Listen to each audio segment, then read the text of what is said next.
I think the definition of art for me is a synthesis of all these other disciplines. I try to involve a sense of unknowingness in my process where I'm not trying to foresee the product, and I'm knowing that the product will be surprising to me. I've been able to pursue my art and teach art. So I feel like there are probably some parallels between those worlds of teaching and creating, and I think that they borrow from each other. And I'm just grateful to actually get to exercise that balance between the two. So I've learned a lot over the last 8 years teaching at Brown. My colleagues are the little people. The students have inspired me quite a bit. They are really some of my closest colleagues as artists. One of the questions that I like to ask when I'm working with little artists is, what kind of storyteller are they? You see how these fanciful things that they're creating in their own imagination begin to blend into the reality that they're living in. And in an artistic environment, those things just come together in a harmonious way. For young children, it's very natural to engage in creative, kind of play-based activies, whether that's from drawing and painting or just storytelling. Those are all creative endeavors. We naturally engage in them without prompting. It's something maybe inherent or innate with us.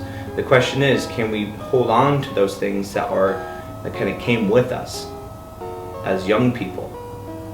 And can we hold on to those things as artists as we get older?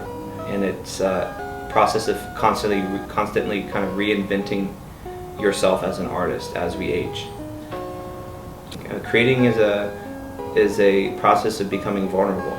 It's basically a form of visible thinking, of taking our thoughts and our ideas and beliefs and putting them out there. I think that there's a lot that we learn through the process of creating ourselves.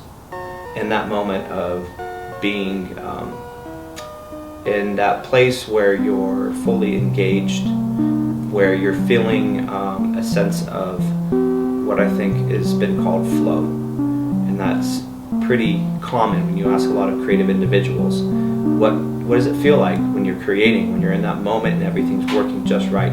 It's called flow.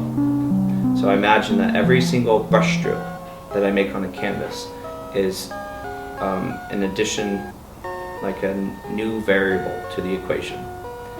To the point where the equation of the painting becomes so elaborate, it almost seems impossible to solve until there's that final variable of the question: what's missing? What needs to happen in order to make it work?